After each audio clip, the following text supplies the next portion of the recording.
Morning, Sixers.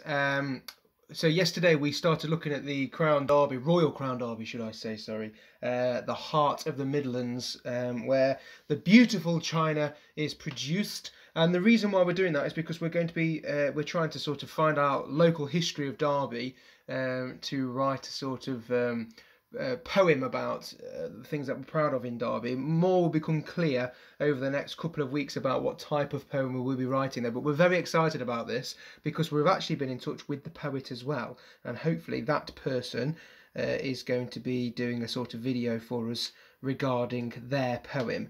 Right, so what is it that we're doing today? We're going to be looking at persuasive language. How are we going to be doing that? By creating a Victorian advert. We're sticking with the Victorian thing because I know we've done quite a lot about it, and also because Crown Derby were big during the Victorian era as well, so it sort of links really nicely. Why we're going to be doing that?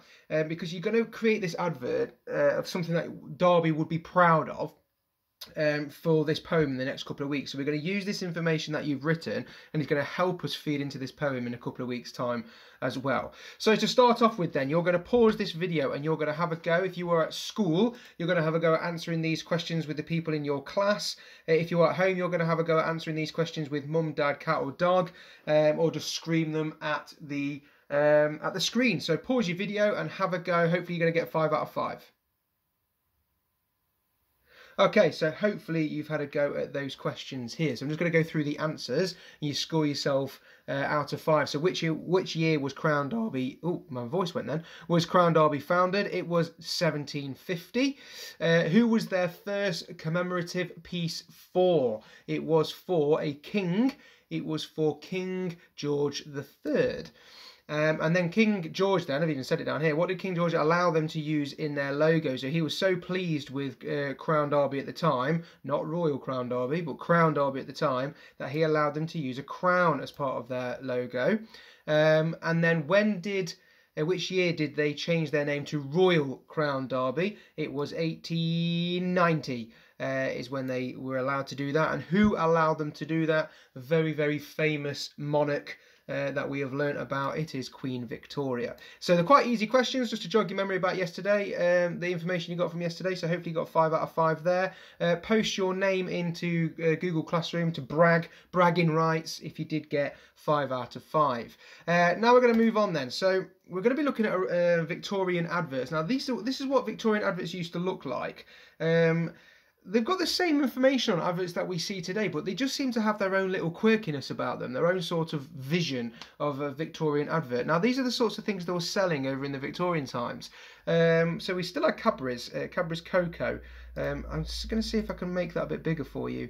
All I did here was Google Victorian adverts, and you get some really cool pictures that come up. So we could just about see that there. On the testimony of the Lancet represents the standard of highest purity. It is entirely free from all foreign substances such as cola, malt, hops and alkali used to darken the colour and so deceive the eyes. So they're saying that their Cadbury's Cocoa is perfect for the food, absolutely pure, therefore the best, is what they've gone for there. And then this one made me laugh, the Demon Hill Climber. I'll try and bring that one to the front so you can have a look at it. So this was just really weird looking bike that they were going up steps with in the back of the Victorian era. It looks like it's got 3 wheels there, 2 at the front and 1 at the back as well. So that is the Demon Hill Climber as well, not just the hill climber but the Demon Hill Climber. And then this one made me laugh as well. We can actually take some stuff from this particular advert here. Is Mustache? That would have been a great name for it though. Mustache Wax.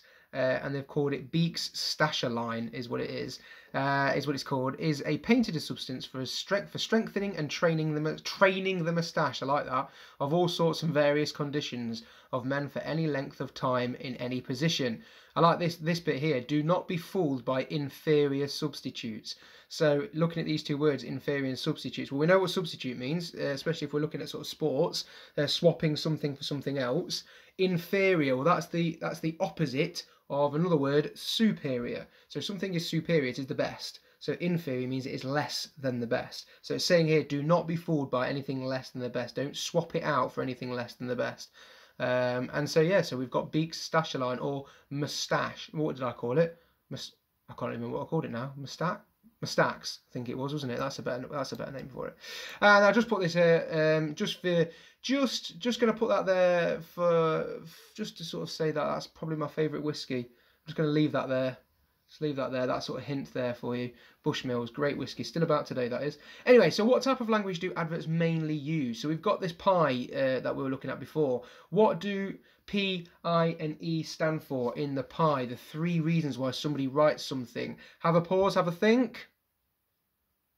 Okay, so the reason why we write something. So if the P is to persuade somebody to do something, the I then is to inform them, and then finally the E is to entertain them. Now, I did say, do they mainly use? Because adverts, you could sort of argue they use all 3. They are there to persuade you to do something. They are informing you of a product, and they're probably there to entertain, so you remember the advert.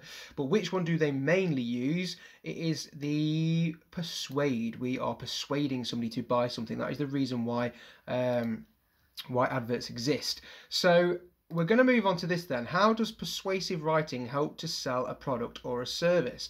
So with this, I was thinking about trying to sort of label bits. So it helps aim the advert at a particular type of customer. What type of customer do we think we're trying to look at? Well, if I'm thinking of Victorian times, because that's when we're going to be writing our advert, we're looking at somebody who's probably upper class, because they can probably afford it. It might be somebody, it might be businessmen, somebody who's got their own factory or something like that, somebody who's quite posh. Okay, so that's the sort of person the customer that we're going to be looking at. It makes them appeal to their personality. So what type of personality do you think they're going to have? Well, if I'm going to be honest, in my head, I've got somebody who's quite snooty. Okay, quite a snooty personality. They want nothing more than the best. They want to look like they are the best all the time. So I've got like a snooty sort of personality. It sends a positive message about the product. So to me, that means quality. We want to say how good our quality is. We're not, I suppose, a bit like that moustache wax. When we are the superior, don't settle for anything inferior. And the purpose is to sell to people. Okay, we're there to make money. This is why we're doing this. So we've had a little look at that then. And here we've got some examples. So what things do adverts promise us? So they're there to solve our problems. So the sort of problems we might have are our dining needs. Maybe our china isn't of the top quality as of yet. Again, this sort of links with quality. You won't find a better product. So something that is the best, something that maybe links to the product will change our lives. Something fashionable, something that makes us stand out. So all the cool people are buying it. Now we're not going to use the word cool. Because it's not really of the time, is it, Victorian time? But yeah, all the sorts of poshest business people are buying it, and you will be too. So that's the whole reason. You don't want to miss out on this opportunity of being the best, and you'll be happy if you buy this product. That's what we want to try and tell them. You'll be the happiest you'll have ever been if you buy Royal Crown Derby. Now I'm going to put this here as well. Might help you with thinking of sort of adverts, sentence starters to write your advert with. So I'm just going to put that there so you can either pause the video and come back to this bit, or I'm going to put it on as a picture anyway, as the link, so you can have a look at this anyway and refer back to it if you need to. So let's have a look then. These are the sorts of words we could be looking at. Happier, either more intelligent. That probably doesn't really go with us actually being intelligent. Maybe we could say they're intelligent because they've bought it, but I'm not really a fan of that. Better looking. Well, we could be saying better looking china, better looking crockery. Not necessarily it's going to make me better looking. Yeah, successful. I'll probably become more successful if I have it. Healthier, don't really think I'm going to use healthier. Cool, we've sort of said we don't really want to use that word either. Less stressed, yeah, maybe I'm going to stress less because I know that I've got the finest quality waiting for me at home after work. More comfortable, maybe I could say that if I'm hosting something or like a party, like a dinner party, my guests will be more comfortable around the table, having the most quality assured crockery.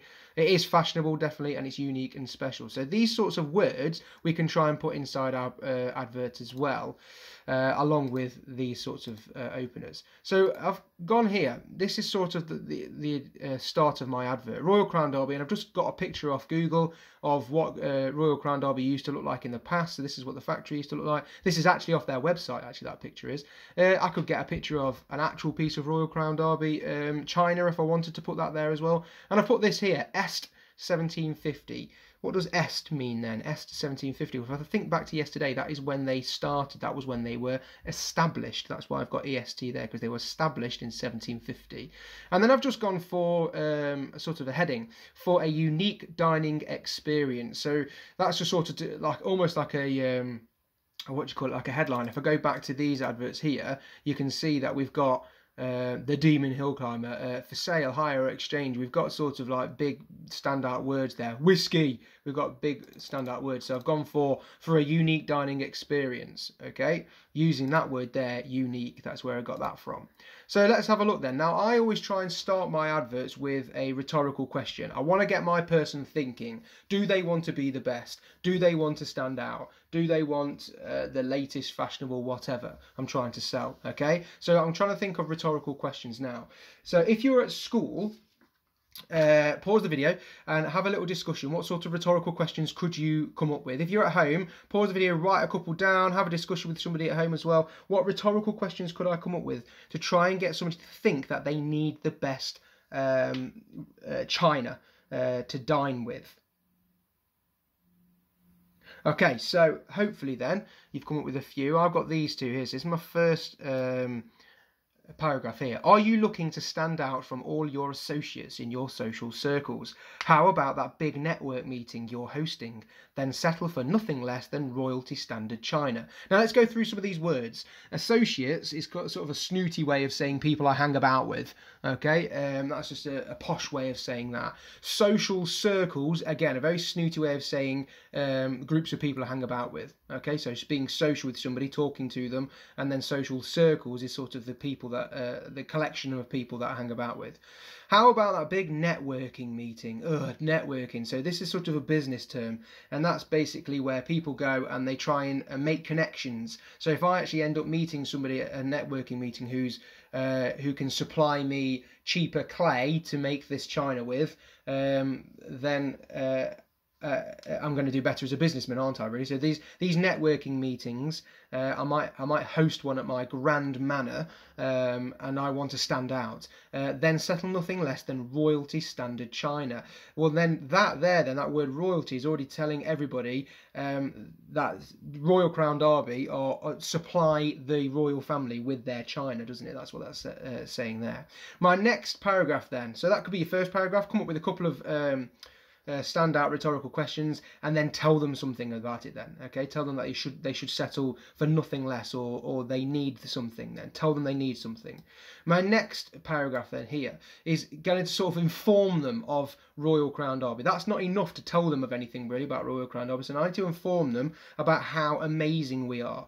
The newly titled Royal Crown Derby. So if it's newly titled then, and they're now Royal Crown Derby, which year could this be from? So link back to the beginning of the lesson. Has recently been given a seal of approval than none other than, it should be from none other, that should be there, I'm going to change that. From none other than Her Majesty herself, Queen Victoria.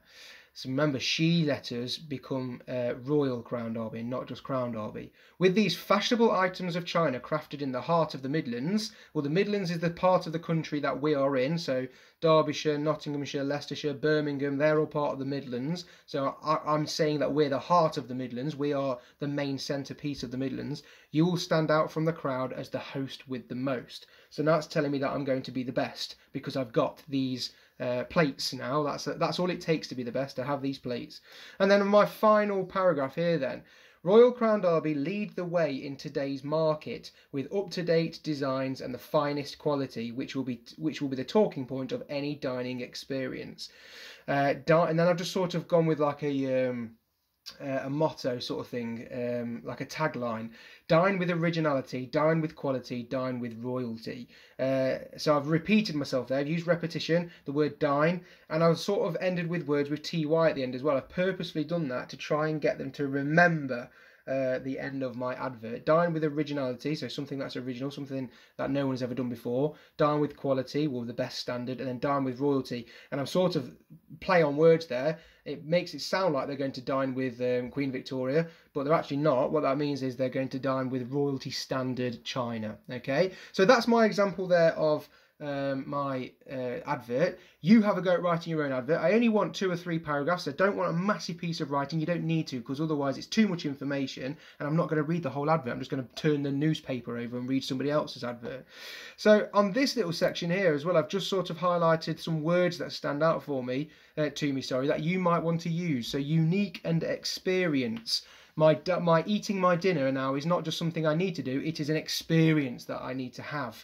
Okay, royalty standard I've highlighted as well. A seal of approval, that's saying that they approve of it, they're happy with the quality, the standard Queen Victoria is. Fashionable items as well, and I've gone down here with quality. I've done experience again at the bottom, and then I've gone with these 3 words, originality, quality and royalty, because they stand out to me as well. So hopefully that helps you write your advert as well. The way I would probably do it if I'm at home or well in school as well, have a little picture. I'll send these pictures ready to print off if you're at school, if you want to use them. If you're doing it at home, obviously you can print off any picture you want. You can create it on Google Documents and obviously copy and paste anything that you want, and then upload your work onto Google Classroom or to Class Dojo, and I look forward to hearing from reading them. Sorry, I look forward to reading them and hearing from you. That's what I wanted to say. Anyway, good luck Year 6, and I shall see you on Thursday. Bye.